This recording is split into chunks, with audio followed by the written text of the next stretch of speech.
Condorito presenta. Hay personajes que trascienden generaciones, que no solo nos hicieron reír, sino que también reflejaron realidades, costumbres y sueños de toda una región. Condorito no es solo una historieta. Es un fenómeno cultural, una fotografía del alma latinoamericana, envuelta en humor, picardía y más de un misterio. Hoy, vamos a explorar 7 curiosidades sorprendentes que probablemente no conocías de este personaje entrañable y de su universo enigmático, Pelotillehue. Y antes de comenzar, quiero agradecer profundamente a todos los que ya forman parte de esta comunidad. Su apoyo, sus comentarios, su energía, hacen posible que sigamos creando contenido con alma, con historia y con respeto por los clásicos. Si todavía no te sumaste, este es el momento. Suscríbete, activa la campana y prepárate para descubrir el lado oculto de Condorito. Ese que no aparece en la portada. El nacimiento de Condorito no fue un acto inocente, ni un chiste ligero.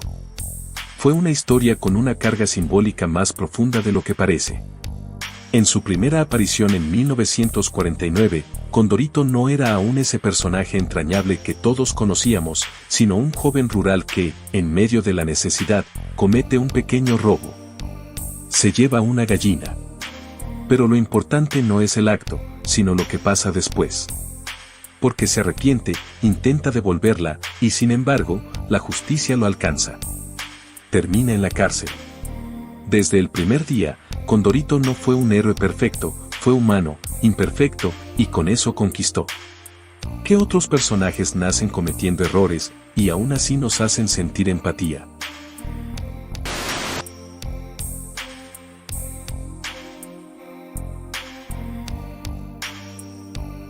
Antes de ser el símbolo de Pelotillehue, Condorito era solo un muchacho de campo, ingenuo y soñador, que llegaba a la ciudad buscando un futuro mejor. Esa transición de lo rural a lo urbano no fue solo geográfica, representaba el cambio cultural que vivían millones de personas en América Latina a mediados del siglo XX. Con los años, ese lugar indefinido que habitaba se convirtió en Pelotillehue, un pueblo ficticio que, paradójicamente, se parece mucho a todos nuestros barrios. Y Condorito, con su humildad, su humor y su astucia, se convirtió en el espejo de una clase trabajadora que, a pesar de todo, siempre se las arregla para salir adelante.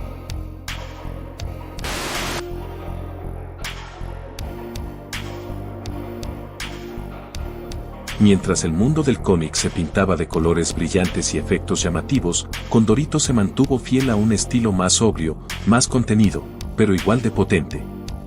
Durante décadas, sus historietas se imprimieron usando solo 7 colores: rojo, café, rosa, negro, blanco, gris y a veces verde. No fue por falta de recursos, sino por decisión editorial. Ese esquema limitado le dio identidad visual, una estética coherente, reconocible a simple vista.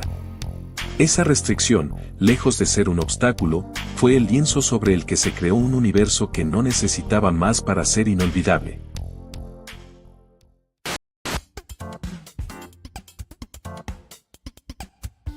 Detrás del nombre Yayita, la icónica novia de Condorito, hay más de un origen y ambos están llenos de historia y simbolismo. Por un lado, algunos creen que Yayita podría tener raíces en el mapudungún, la lengua ancestral del pueblo mapuche. En este idioma, expresiones como yayano similares se relacionan con conceptos de belleza y afecto, lo cual encajaría perfecto con su rol como figura amorosa y dulce en la historieta. Aunque esta teoría es más especulativa que documentada, es un detalle cultural que no deja de ser interesante. Pero por otro lado, y con mucho más respaldo histórico, está la versión oficial. El nombre Yayita proviene de la cuñada de Pepo, el creador de Condorito. Él la eligió como fuente de inspiración directa para bautizar a uno de sus personajes más entrañables. Sea cual sea el verdadero origen, lo cierto es que Yayita no es solo un nombre. Es una pieza clave del universo de Pelotillehue y un reflejo del cariño y las referencias personales que Pepo supo plasmar en su obra.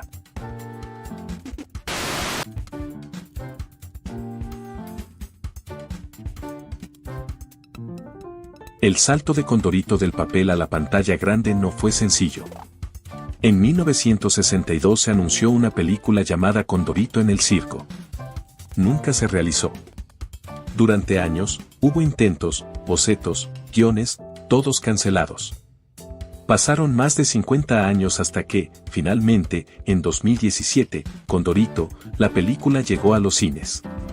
Una producción animada que llevó su historia a nuevas generaciones. No fue perfecta. No fue un fenómeno. Pero fue un logro, llevar un ícono clásico al lenguaje del siglo XXI.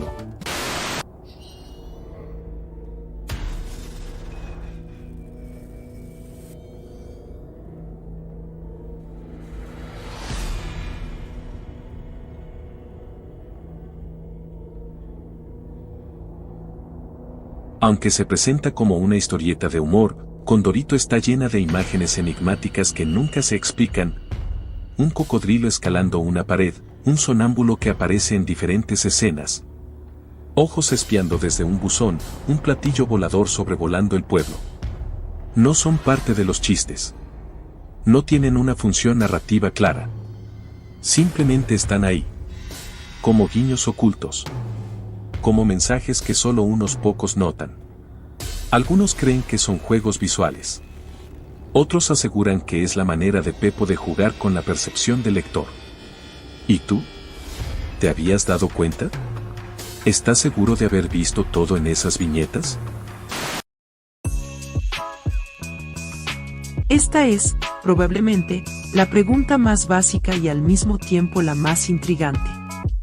¿Por qué Condorito era un cóndor, y no un ser humano como el resto de los personajes de su universo?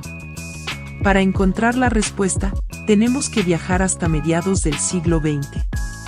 Condorito nació en 1949, creado por René Ríos, mejor conocido como Pepo, un dibujante chileno con una mirada crítica, humorística y muy aguda de la sociedad.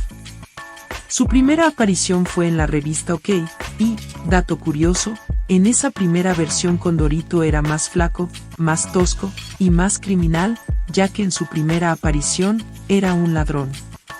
Pero la pregunta sobre su especie no tuvo una respuesta oficial sino hasta 1955, cuando por primera vez las historietas de Condorito fueron recopiladas en un solo volumen impreso, independiente de las revistas donde aparecía. Fue ahí donde se aclaró el misterio. Condorito no era un cóndor por capricho artístico, sino porque había sido criado por humanos. Según ese primer relato introductorio, y que muchos fans han olvidado, Condorito fue encontrado siendo apenas un pichón, y una familia humana lo adoptó, lo crió y lo educó como si fuera uno más. Así aprendió a hablar, a vestirse, a caminar en dos patas, y a meterse en los líos más absurdos. Pepo no sintió necesidad de explicar más, porque, en sus propias palabras, ¿para qué tanto rollo? El humor funciona mejor cuando uno se deja llevar por la lógica absurda. Ahora bien, ese origen también tiene una carga simbólica poderosa. El cóndor es un animal emblemático de los Andes, presente en Chile, Perú, Bolivia, Colombia, Ecuador y Argentina. Es un símbolo de lo alto, de lo libre, pero también, y en esta versión caricaturesca, de lo pícaro, lo cotidiano y lo popular. Al convertirlo en protagonista, Pepo tomaba un emblema andino y lo bajaba al nivel de la calle, lo ponía a lavar platos, a jugar truco, o a meter la pata con su compadre Don Chuma. Y por si fuera poco, el personaje tuvo un giro radical desde su primera aparición hasta lo que conocemos hoy. De ese cóndor delincuente que debutó en 1949, pasó a ser, con ironía, un policía en sus primeras historias de los años 50. Como si Pepo quisiera mostrar que el orden y el caos eran, en el fondo, dos caras del mismo plumífero. Aunque Condorito nació en Chile, lo cierto es que su identidad se volvió continental. Desde hace décadas, la revista se publica en más de 19 países, siendo especialmente popular en Colombia, Perú, Argentina y México. Hay países que incluso aseguran que el personaje es suyo. ¿Cómo es posible eso? La clave está en su especie. El cóndor es una ave sagrada para muchas culturas andinas. Presente en la mitología inca, mapuche, aymara y quechua, el cóndor de los Andes simboliza el cielo, la conexión con los dioses, la libertad, y en tiempos modernos, también una identidad compartida a lo largo de la cordillera, además del ave nacional de Chile. Por eso no es extraño que distintos países se quieran apropiar de Condorito, es un personaje que evoca algo que está en el ADN de los pueblos andinos. Pero también hay otra razón más práctica. A partir de los años 80, cuando la editorial mexicana Televisa adquirió los derechos de publicación internacional, Condorito fue, digamos, neutralizado culturalmente. ¿Qué significa eso? Que su lenguaje se volvió más genérico, sin modismos chilenos, sin referencias locales, sin elementos que lo amarraran demasiado a Chile. Esto permitía que un niño en Bogotá, Lima o Buenos Aires pudiera leerlo sin tropezar con palabras o chistes difíciles de entender. De hecho, ese proceso fue tan profundo que en muchas ediciones actuales no hay ninguna pista clara de que Condorito sea chileno. La ciudad ficticia de Pelotillehue parece flotar en un limbo latino, donde todos entienden a todos, y donde el humor, ligero, blanco, absurdo, puede cruzar fronteras sin dificultad. Entonces sí, Condorito es una ave migratoria. Pero no solo por ser un cóndor, es migratoria porque su humor cruzó países, idiomas y culturas, adaptándose sin perder su esencia. Y eso, en un continente tan diverso como el nuestro, es un verdadero milagro editorial. Durante varios años, hubo una sección especial en la revista de Condorito que muchos fans aún recuerdan con nostalgia. Las páginas centrales mostraban a Condorito pintando las líneas continuas de la carretera panamericana. No era un chiste como los demás, era una imagen doble, sin diálogo, como una pausa visual entre tantas viñetas. ¿Y por qué la Panamericana? Bueno, ahí hay más historia de la que parece. La carretera panamericana es un proyecto gigantesco que conecta, literalmente, todo el continente americano, desde Alaska hasta Tierra del Fuego, atravesando más de 14 países. En Chile, durante la década de 1960, se vivió un hito importante, el pavimentado de la Ruta 5 Sur, que conecta Santiago con Puerto Montt. Era un símbolo de progreso, de integración nacional. Y Condorito, fiel reflejo del pueblo chileno, fue puesto simbólicamente a trabajar en esa tarea monumental. Pepo lo mostraba en esa sección como el encargado de pintar la línea del medio, con brocha, paciencia y torpeza. A veces iba torcido, a veces se tropezaba, otras veces dormía sobre la pintura. Era humor visual, puro slapstick, al estilo del cine mudo, pero con una fuerte carga simbólica, el cóndor del pueblo, literalmente, trazando el camino del país. Lo curioso es que esta sección, sin explicación ni despedida, desapareció un día cualquiera. No fue anunciada su eliminación ni se hizo referencia a ella en otras ediciones. Simplemente, se esfumó como esas cosas que uno recuerda de la infancia y ya no sabe si las soñó. Hoy en día, es un pequeño tesoro para coleccionistas y fanáticos de la etapa clásica de Condorito. Una de las curiosidades más sutiles, pero más llamativas del personaje de Condorito es que casi siempre lo vemos de perfil. Si lo piensas bien, rara vez lo ves de frente. Esto no es casualidad, hay toda una lógica detrás. Desde sus primeras apariciones en 1949, Condorito fue diseñado con una vista lateral predominante. Esto no solo ayudaba a darle dinamismo a los chistes, donde el movimiento lateral guía la lectura, sino que también permitía simplificar su rostro, un ojo grande, un pico curvado, y una expresión exagerada y clara. Era una forma de diseño eficiente y universal.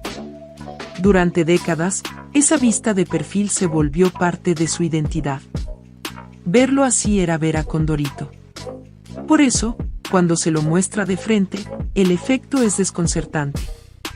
El primer caso documentado fue en 1957, en una viñeta donde, como parte del chiste, el personaje rompe la regla y aparece mirando directo al lector. El impacto fue tal, que se volvió una rareza entre los fans. Otra excepción fue en el especial temático llamado El Príncipe Violento, de 1987, una parodia medieval donde los personajes asumían roles de fantasía.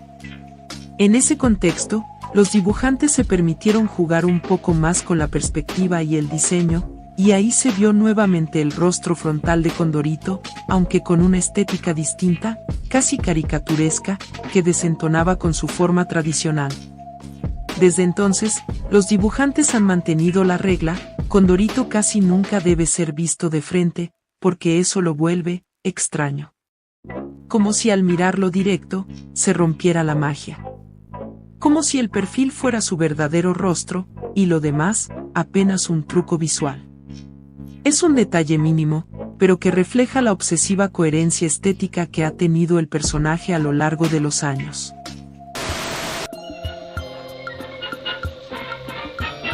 ¿Sabías que uno de los gestos más icónicos del humor latinoamericano nació de una pequeña tira cómica estadounidense? Sí.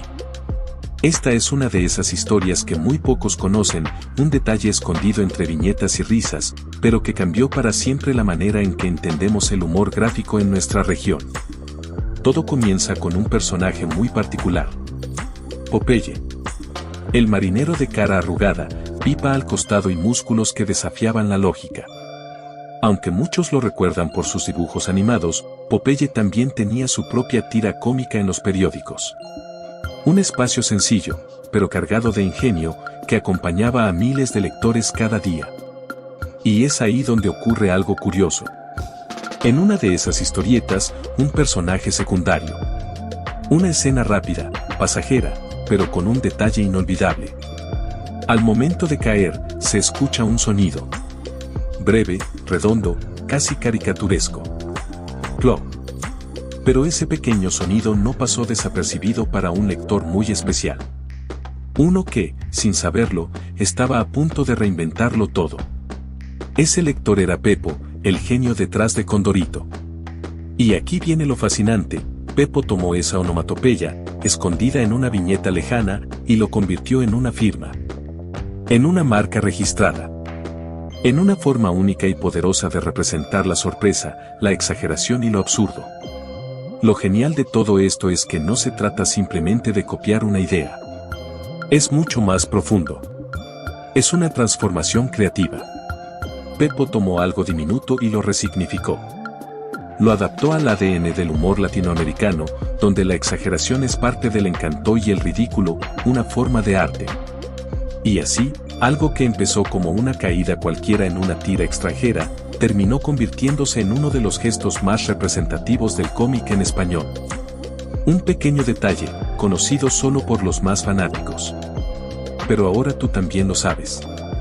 Así que la próxima vez que veas a un personaje de Condorito caer de espaldas con ese clásico plop, recuerda que detrás de ese gesto hay una historia de observación, inspiración y pura genialidad.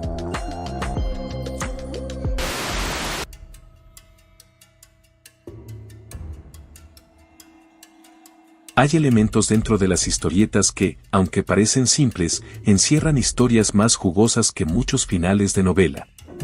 Y si eres fan de Condorito, sabes de lo que hablo. Porque hoy vamos a hablar de uno de los detalles más icónicos, misteriosos y, al mismo tiempo, más personales de todo el universo de Pelotillehue. Sí, el mítico graffiti, Muera el Roto Quesada. Para muchos, este es solo un chiste más.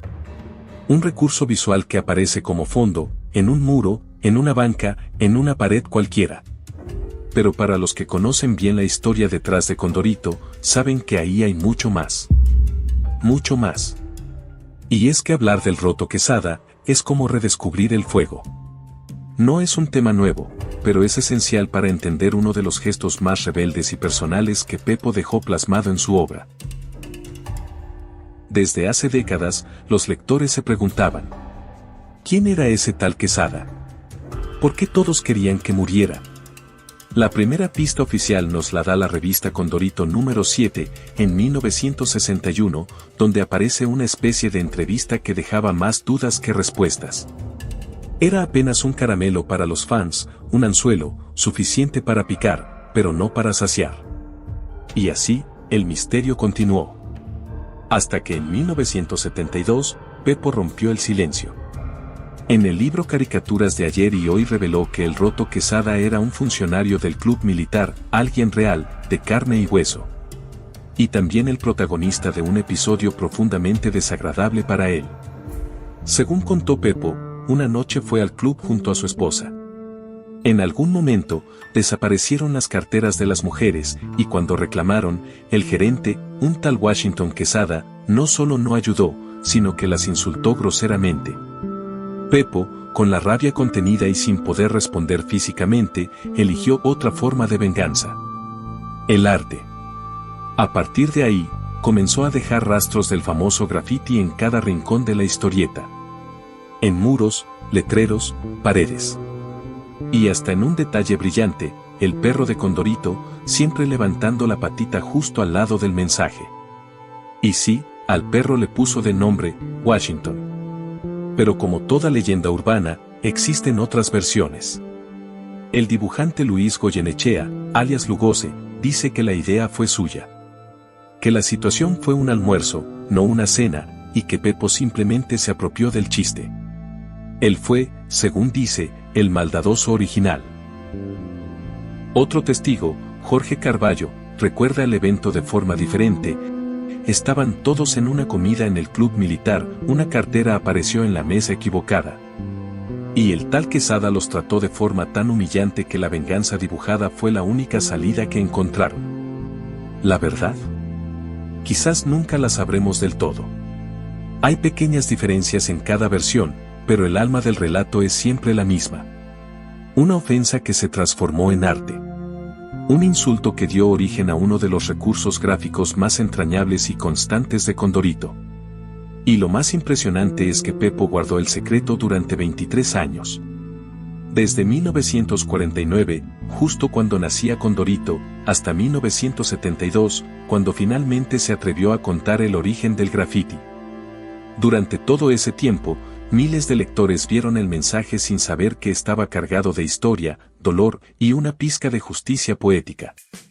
Hoy, más de 70 años después, seguimos recordando esa pequeña frase, escrita en murallas ficticias, pero con una emoción muy real. Así que la próxima vez que veas un Muera el Roto Quesada, en una viñeta, recuerda. No es solo un chiste. Es una historia de venganza, dignidad, y como el humor puede ser también una forma de ajustar cuentas.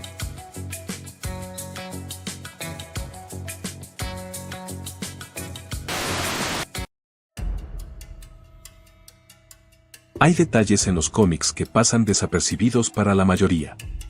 Pero si eres de esos fanáticos que miran más allá del chiste fácil, te vas a sorprender con lo que estás a punto de descubrir.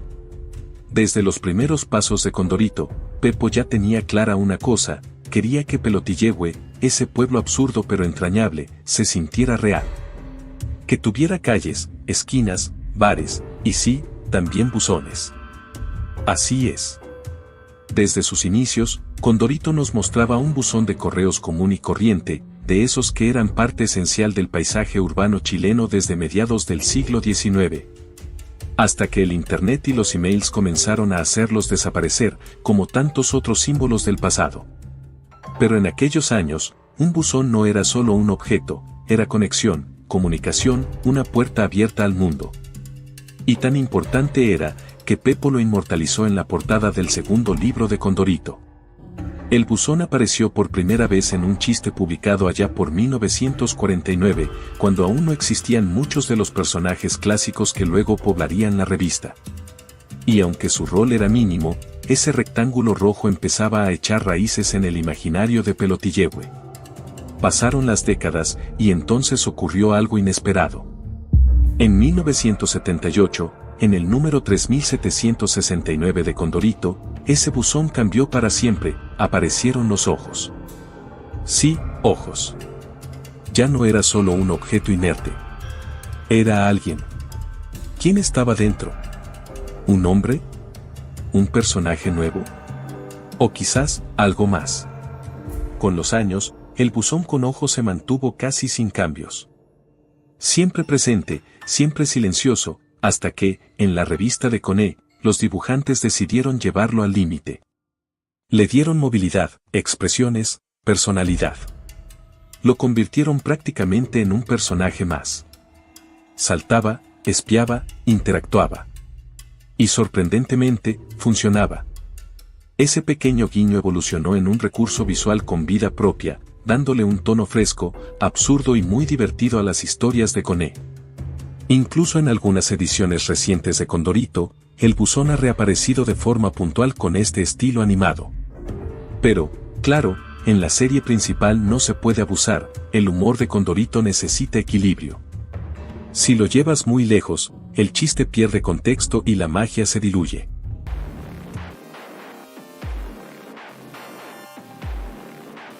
Ahora, ¿recuerdas que dijimos que el buzón tenía ojos? Bueno, ¿y si te dijera que quizás no es un hombre el que está dentro? Sí, suena loco, pero escúchame. ¿Qué tal si ese buzón no es humano? ¿Qué tal si es un extraterrestre? Un ente capaz de metamorfosearse y camuflarse como un inocente buzón en medio de Pelotillehue, observando en silencio nuestros hábitos, nuestras emociones y nuestros chistes. Pero ahora dime. ¿Es solo una coincidencia que en un número de 1968 aparezca un ovni sobrevolando Pelotillehue, justo antes de la llegada del buzón con ojos? Y no solo eso. Mira bien esa viñeta, ¿no parece que el buzón mira hacia arriba, como si estuviera despidiendo a su nave nodriza? Quizás estamos ante algo mucho más profundo de lo que pensamos. O quizás, simplemente ante uno de los detalles más geniales, absurdos y entrañables que nos dejó Pepo en el universo de Condorito.